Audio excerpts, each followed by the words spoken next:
तो नमस्कार देवी और सज्जनों, स्वागत है आप सबका एक और नए वाले वीडियो में। और इस वीडियो में हम आपके लिए लेकर आ चुके हैं one one function, many one function, one one onto function, one one into function, bijective subjective तो मतलब उसी के पार्ट होते हैं। तो इन सबको हम डिस्कस करेंगे। इसके बाद हम इसमें कुछ क्वेश्चंस करेंगे। फंक्शन निकालना, रेंज निकालना, डोमेन निकालना आप लोग को इससे पहले के वीडियोस में बता दिया है। So hello and welcome to I M junction and here we present before you the part 5 of relation and function. तो before we go ahead, let's start with what basically is one one function, क्योंकि हम पहले one one पढ़ेंगे, फिर many one पढ़ेंगे, फिर दोनों में अंतर देखेंगे और उसके बाद आगे की कहानी शुरू करेंगे। तो सबसे पहले जो अपनी आएगी heading, that is your one one function, and your one one function is also known as injective function. ठीक है, तो वन वन फंक्शन की डेफिनेशन क्या कहती है, पहले मैं डेफिनेशन लिख लेता हूं, उसके बाद रीड करके उसके एग्जाम्पल के साथ समझा दूंगा। तो इससे पहले बताऊं, उससे पहले कुछ, अगर बीच में कोई बैकग्राउंड नॉइज आता है तो प्लीज इग्नोर, बिकॉज जागरण चल रहा है पड़ोस में, तो उसके बाद शायद से आ सकती है। आई हैव ट्राइड कि ना ही आए, तो सुबह के टाइम से खत्म हो जाता है, 4 सवा 4 बजे तो नहीं आएगी। तो the definition is every element of the codomain that has a pre image must be a unique one. इसका मतलब क्या होता है, देखो आप लोग को मैंने उस दिन भी पढ़ाया था कि अगर ये डोमेन है और ये मेरा कोडोमेन है, ठीक है। अब यहाँ पे मान लो कोडोमेन में एक ये है, एक ये है, एक ये है, एक ये है और एक ये एक ये, ऐसे 4 एलिमेंट है। तो every element of the codomain that has a pre image, every element of the codomain that has a pre-image must be a unique one। यानी कि अगर मान लो, इस चीज को हम डोमेन ऑफ द फंक्शन कहते हैं, लेफ्ट वाले को। अगर मान लो if x1, x2 belongs to the domain of the function, then the value of function at fx1 and the value of function at fx2, अगर ये दोनों बराबर हैं, इसका मतलब आपका x1 इज बराबर है x2 के। इसका मतलब हम कैसे समझेंगे इस भैया, तो देखो जहाँ भैया बताते इसको कैसे समझा जाएगा। इसको समझने का सबसे बेस्ट तरीका ऐसे इमेजिन कर लो कि एक एग्जाम्पल के तौर पे मैंने आपसे कहा कि आपके पास fx है 2x, ठीक है। हाँ भैया, अच्छा अगर मैं x की वैल्यू को 3 रख दूं तो मेरा fx क्या बनेगा, f at 3 बनेगा भैया, 6 बन जाएगा। अगर मैं x की वैल्यू को 2 रख दूं तो f at 2 क्या बनेगा भैया, 4 बन जाएगा। अगर मैं x की वैल्यू को 4 रख दूं तो f at 4 क्या बनेगा भैया, 8 बन जाएगा। बन जाएगा, हाँ जी भैया। तो भैया मैं देख रहा हूँ कि जब मैंने 2 रखा तो मेरा आंसर f4 आ रहा है और वो आंसर कभी और रिपीट नहीं हो रहा है, right. The best thing about this function कि अगर मैं वैल्यू 3 रखूं तो मेरा आंसर 6 आ रहा है एंड वो 6 ही रह जा रहा है। अगर मैं 4 रख रहा हूं तो मेरा आंसर 8 आ रहा है और वो 8 ही रह जा रहा है, राइट। कोई दिक्कत नहीं। तो अगर इसका मतलब है कि भैया अगर मैं x1 रखता हूं तो मेरा वैल्यू क्या बनेगा भैया, fx1 बनेगा। भैया अगर मैं x2 रखता हूं तो मेरा वैल्यू क्या बनेगा भैया, f of x2 बनेगा। इसका मतलब है कि मेरा f of x1 और अगर f of x2 बराबर है ना, तो at the end of the day भैया मेरा x1 और x2 भी एक दूसरे के बराबर होंगे। तो this is what the definition is कि अगर कोडोमेन के एलिमेंट्स का प्री इमेज एग्जिस्ट कर रहा है इन द डोमेन, अगर कोडोमेन के एलिमेंट का प्री इमेज एग्जिस्ट कर रहा है इन द डोमेन, तो इसका मतलब ये होता है कि हर unique value of the function के लिए एक इमेज होगी। मतलब अगर इस वैल्यू से ये इमेज बनी है ना, तो वो बस इसी वैल्यू से बनेगी और किसी वैल्यू से नहीं बनेगी। This stands for the case of one one function, यानी अगर मैंने ये रखा तो उससे मेरे को यही वैल्यू मिलेगी। For every element of the codomain that has a pre image must have a unique one. इसकी जो प्री इमेज ये है वो यूनिक है और इससे और कोई इमेज नहीं बन सकती in the case of one one function. Got it, very good. अगर कुछ कंडीशन है जो इसमें फॉलो होती हैं। पहली चीज, अगर element in the codomain is less than the elements in the domain, then we can not have a one one function. यानी कि मान लो कभी आपके पास elements in the domain is greater than elements in the codomain, right. एन से मान लो मैंने नंबर ऑफ एलिमेंट्स डोनेट कर दिया, तो वन वन फंक्शन की कंडीशन नहीं पॉसिबल है। हमेशा याद रखना।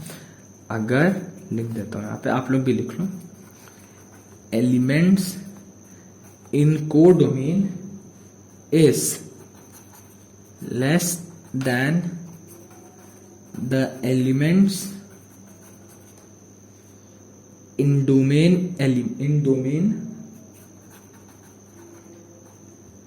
then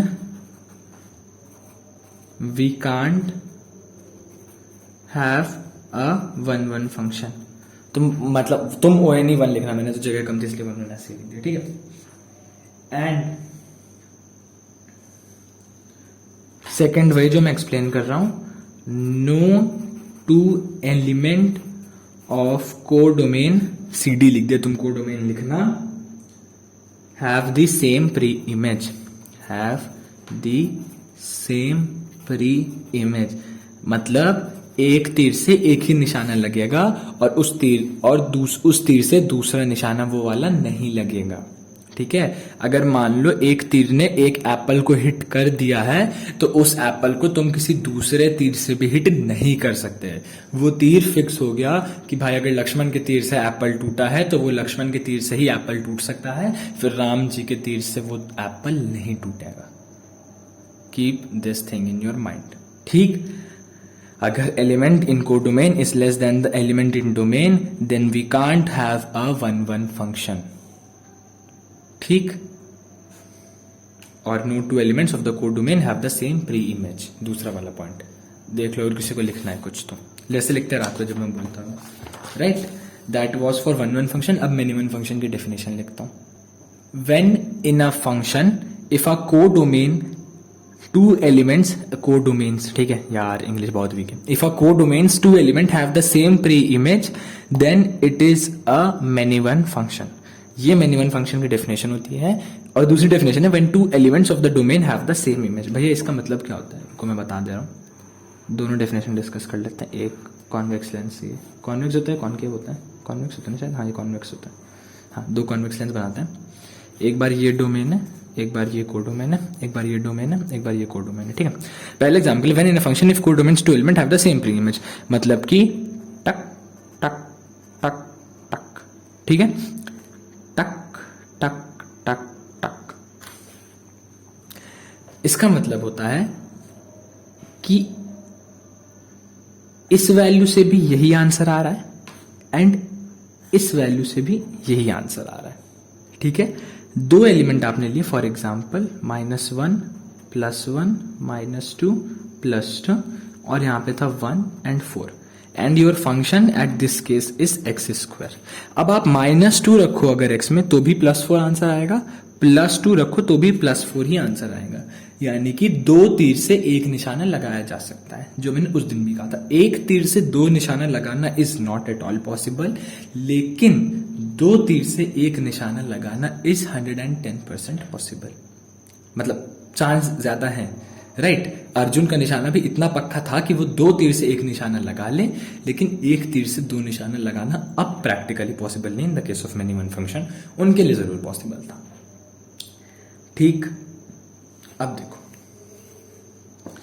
मान लो एक वही same example, if x1 and x2 belongs to the domain of the function. Also if in case you are getting confuse between these two definitions ना, तो मैं कहूंगा ये वाली याद रखना, ठीक है, because gist of many 1 function is this only. तो मैंने भी इसलिए ये दोनों लिखा था, because this is the definition that you need to give in school. अगर स्कूल में नहीं हो एंट्रेंस में तो ये वाला याद रखना, ठीक है। मान लो x1 and x2 belongs to the domain of the function, then अगर मान लो आपका जो फंक्शन की वैल्यू x1 थी वो बराबर थी फंक्शन की वैल्यू x2 पे, ठीक है, दोनों केस पे फंक्शन की वैल्यू बराबर थी, इसका मतलब है कि x1 is not equal to x2। ये बात हमेशा याद रखना, ठीक है। अगेन ध्यान से सुन लो एक बार, और इसके बाद अपन ऑन टू फंक्शन और इन टू फंक्शन पे चलते हैं, ठीक है। अगर मैं एक एग्जांपल से समझाऊं तो मेरे पास मान लो वहां पे मैंने 2x वाला एग्जांपल लिया था। अगर मैं fx को मान लेता हूं कि मॉड ऑफ x है, राइट। हाँ जी भैया हमने दो वैल्यूज ले ली। अगर मैं फंक्शन की वैल्यू एट x1 मानूं और फंक्शन की वैल्यू एट x2 बराबर है, ठीक है भैया। हाँ जी भैया आप एक काम करो, आप x1 को मान लो -2 और x2 को मान लो +2। हाँ जी भैया जी मान लिया हमने। इसके बाद भैया आप एक काम करो, फंक्शन की वैल्यू एट -2 बता दो। तो भाई फंक्शन की वैल्यू एट -2 क्या होगी? -2 का मॉड इज +2।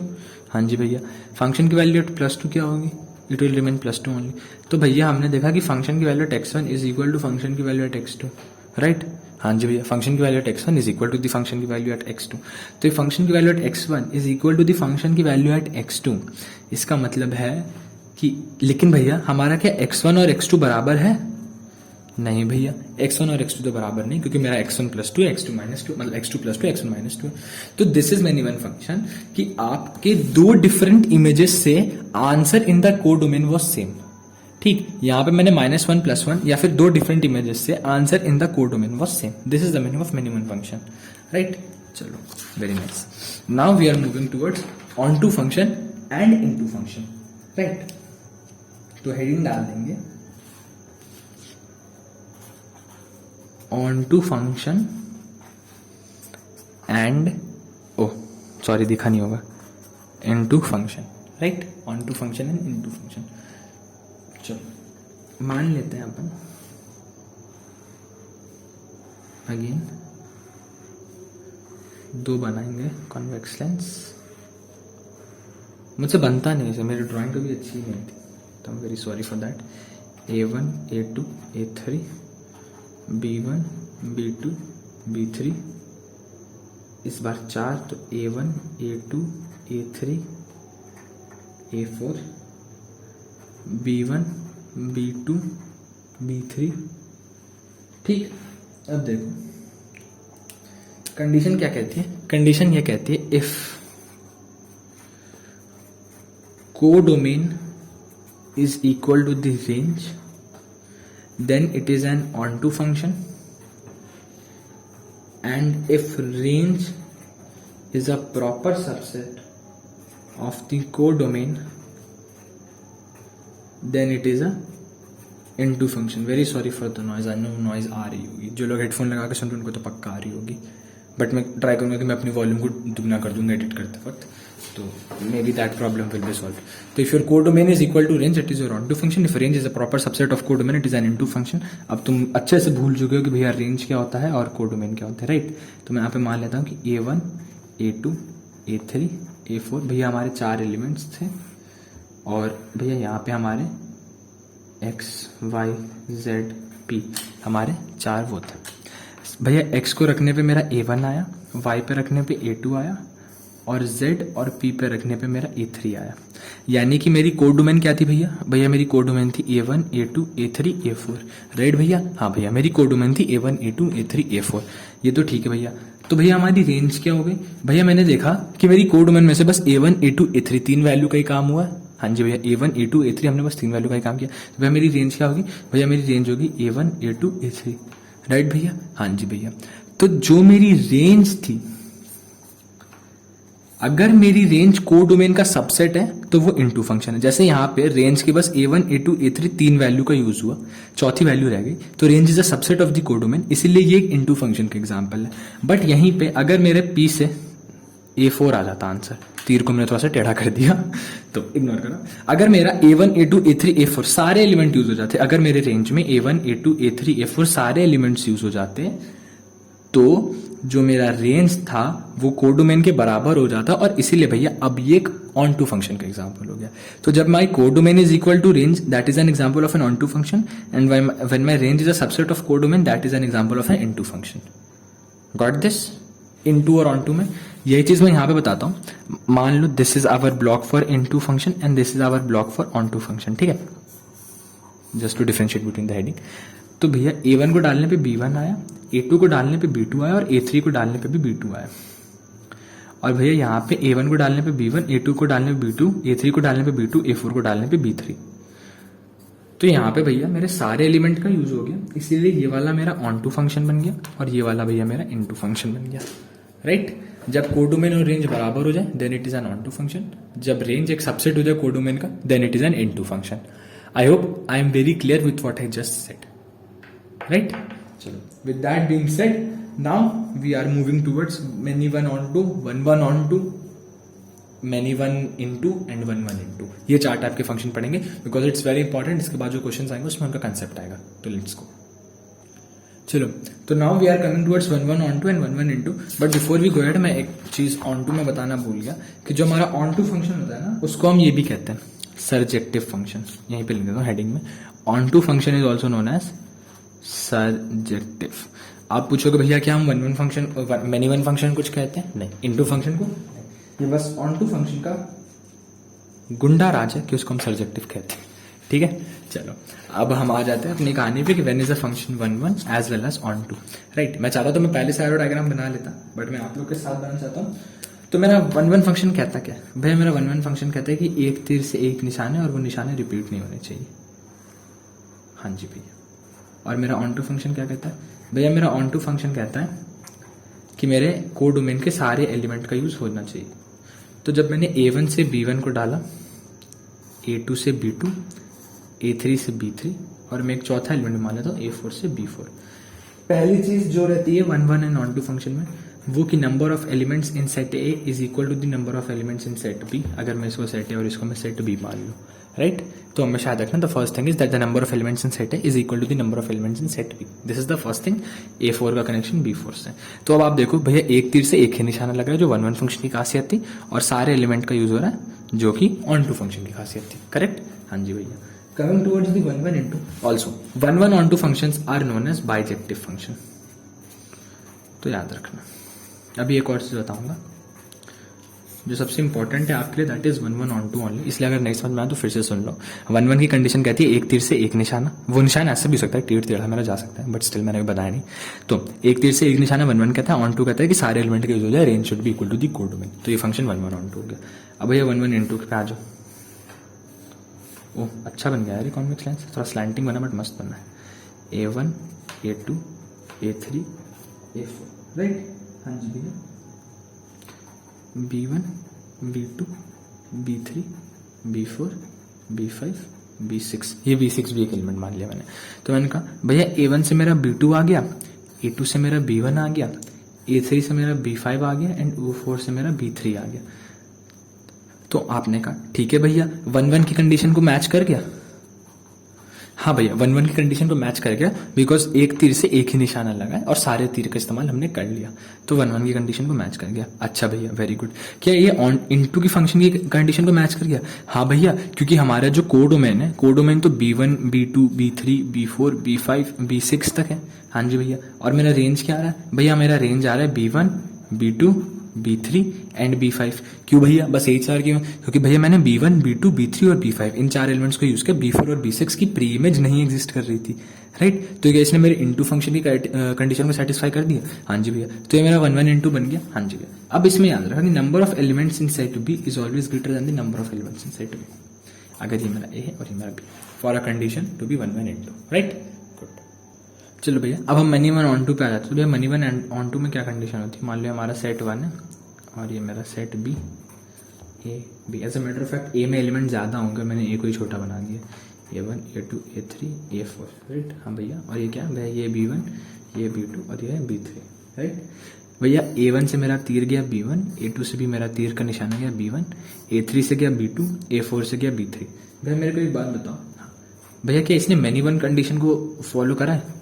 आप बोलोगे हाँ जहाँ भैया इसने मैनी 1 कंडीशन को फॉलो करा है। क्यों? क्योंकि जहाँ भैया मैनी 1 कंडीशन कहती है कि पहले से पहला एलिमेंट दूसरे पे दूसरा, दो तीर से एक निशाना लग जाए तो वो मैनी 1 हो गया। तो A1 और A2 से एक ही निशाना लगा है B1।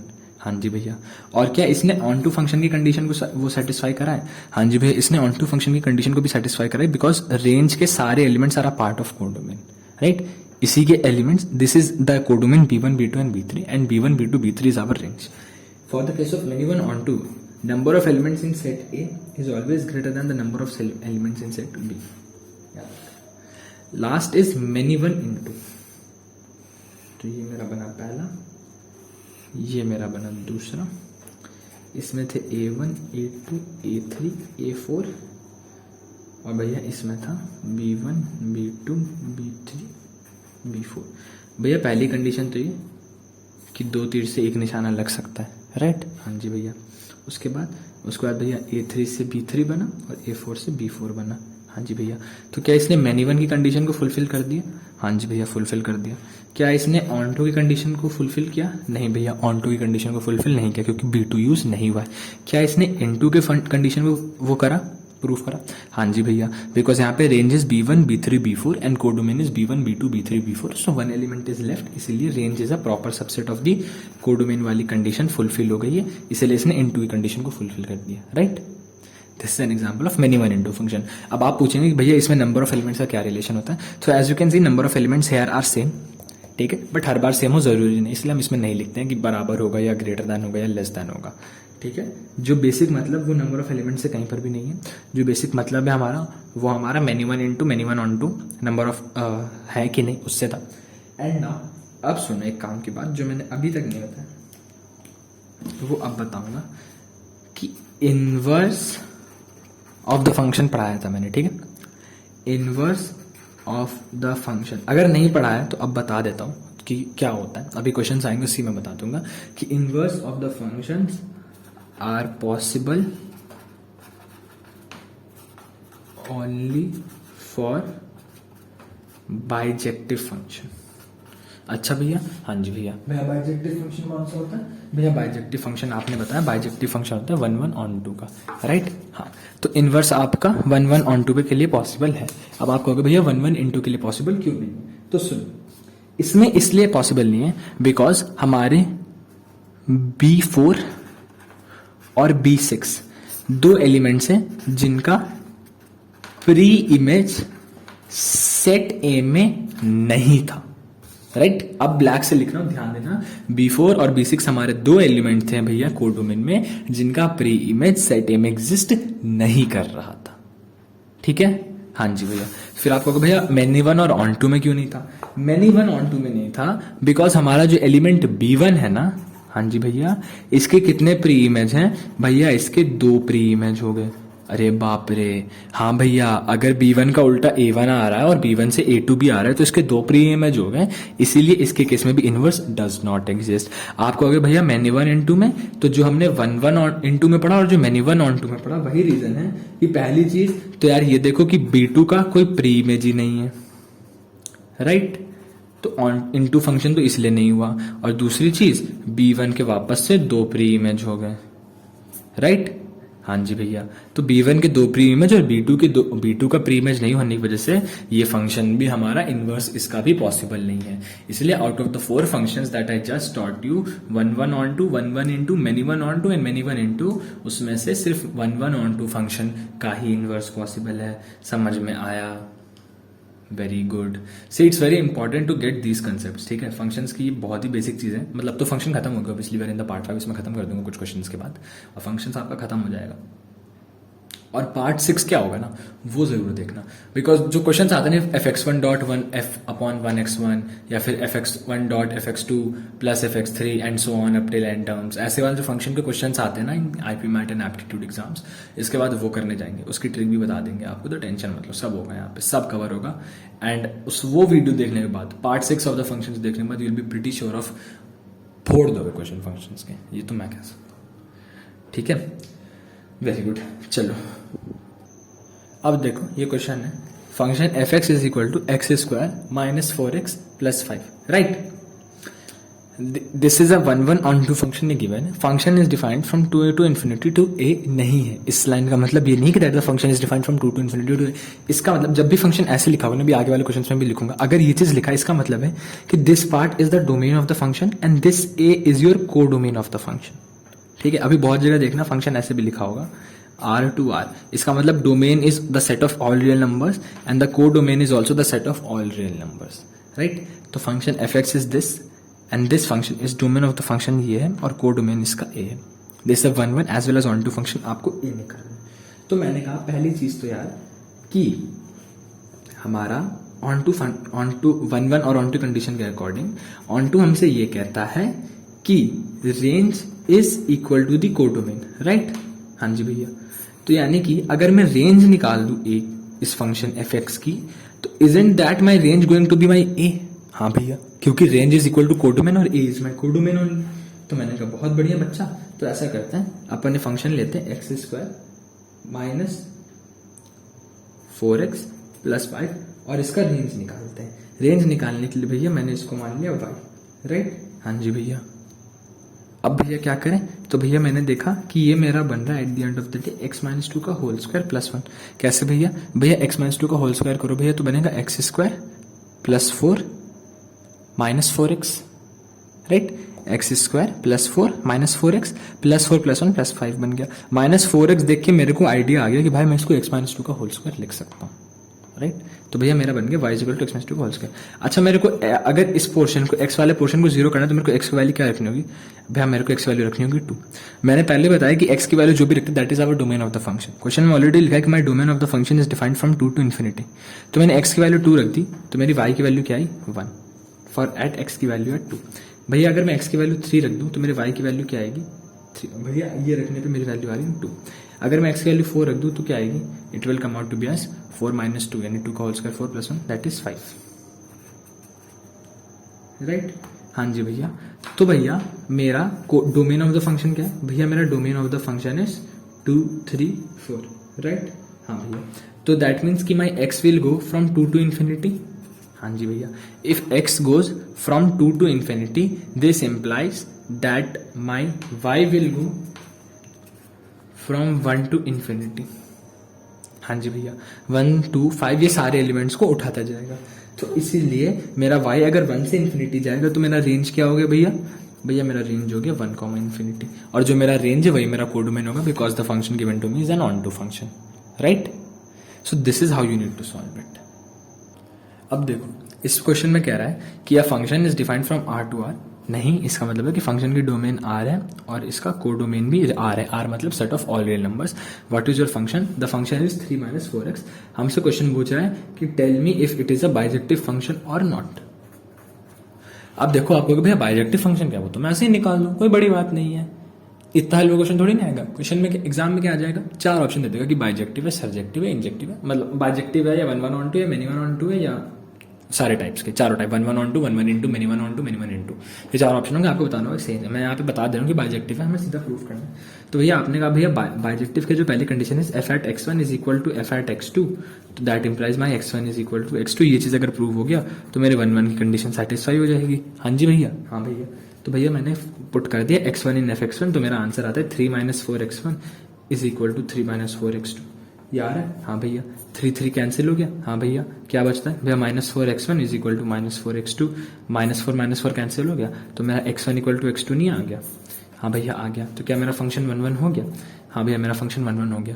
अच्छा अगर ये मेरा फंक्शन ऑन टू है, राइट, ऑन टू फंक्शन है, तो अगर 1 1 प्रूव हो गया तो अगर ये 1 1 के साथ ऑन टू भी होगा तो इसका इनवर्स एग्जिस्ट करेगा, राइट। मैंने वहां भी बताया था कि अगर 1 1 ऑन टू है या बाइजेक्टिव फंक्शन है तो इनवर्स विल ऑलवेज एग्जिस्ट। तो मेरा इनवर्स एग्जिस्ट करेगा। तो मैं एक काम करता हूँ, मैं इसको मान लेता हूँ y is equal to 3 minus 4x।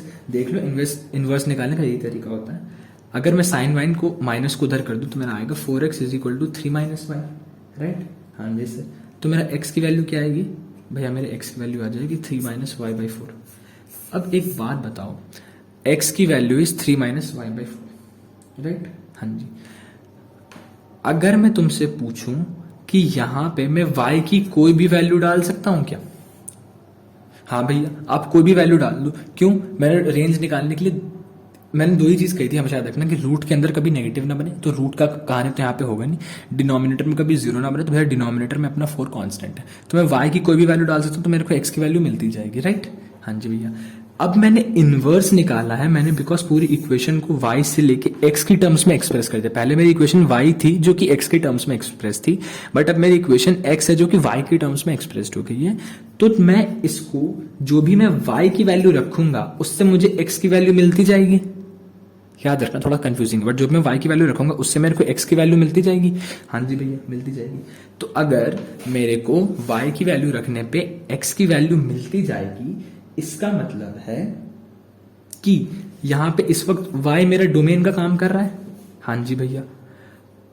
और x मेरा किसका काम कर रहा है भैया, रेंज ऑफ द फंक्शन बताने का। लेकिन कब है ये चीज है इनवर्स की कंडीशन में, राइट। हाँ जी भैया ये चीज है इनवर्स की कंडीशन में। अगर मैं क्योंकि अभी मेरा x y की टर्म्स में एक्सप्रेस्ड है, राइट। पहले मेरा y x की टर्म्स में एक्सप्रेस था, अभी मेरा x y की टर्म्स में एक्सप्रेस्ड है। तो ये मैंने जो निकाला है this is kind of inverse of the function, right. तो अभी इस फंक्शन का इनवर्स चल रहा है। अगर मैं नॉर्मल मेथड में आ जाऊं तो भैया नॉर्मल मेथड के अकॉर्डिंग तो x हमारा डोमेन ऑफ द फंक्शन होगा और y मेरा रेंज ऑफ द फंक्शन होगा, राइट, जो मेरा नॉर्मल फंक्शन एक्सिस्ट कर रहा था। हाँ जी भैया। और मेरी y बिलोंग्स टू क्या आ गई थी भाई, मेरी y belongs to real numbers आ गई थी। तो my range of the function is the set of all real numbers. मेरी कोडोमेन क्या है भैया R, और मेरी वाई रेंज क्या है भैया आर। तो since my codomain is equal to the range of the function, इसीलिए my function is 1 1 as well as onto. देखो मैंने फिर से क्या किया, पहले मैंने 1 1 निकाला, अब ध्यान से सुनना अगर नहीं सुना था। अब बाइजेक्टिव प्रूव करने के लिए मेरे को पता है कि अगर 1 1 है तो 1 1 के साथ उसका ऑन टू होना जरूरी है, राइट। हाँ जी भैया, तो मैंने कहा कि अगर ऑन टू भी है तो ये इसका इनवर्स एग्जिस्ट करेगा, तो मैंने इसका इनवर्स निकाला। इनवर्स इज नथिंग, एक्स को वाई के टर्म्स में एक्सप्रेस कर दिया। अब मैंने एक्स को वाई के टर्म्स में एक्सप्रेस कर दिया, यानी कि for every value of y I am going to get a value of x, right. Y की हर वैल्यू से मेरे को एक्स की एक वैल्यू मिलेगी, ठीक। हाँ जी भैया, तो अगर मेरा इनिशियल फंक्शन नहीं होता, अगर मैं ऊपर वाला पोर्शन भूल जाऊं, ठीक, अगर मेरा इनिशियल फंक्शन बस इतना सा होता, तो इसका मतलब क्या भैया, इसका मतलब यह है कि for every value of y we are getting a value of x, यानी कि वाई की वैल्यू पे एक्स मिल रहा है, यानी वाई हमारा डोमेन ऑफ द फंक्शन है। हाँ जी भैया, और एक्स क्या है भैया, एक्स हमारा रेंज ऑफ द फंक्शन है। For every value of y I am getting x, तो y is my domain of the function and x is my range of the function, right. हाँ जी भैया, और मैं y की कोई भी वैल्यू रख सकता हूँ। हाँ जी भैया, that means y my belongs to the real numbers. हाँ जी भैया, बट ये जो कहानी मेरी चल रही थी, this wasn't this the case for my inverse of the function. हाँ जी भैया, तो मेरी x क्या बनी, डोमेन ऑफ द फंक्शन, और y क्या बना, रेंज ऑफ द फंक्शन। क्यों, because this was the case for inverse of the function, but इसका नॉर्मल फंक्शन के केस में तो ये कहानी चली ना कि x is the domain and y is the range.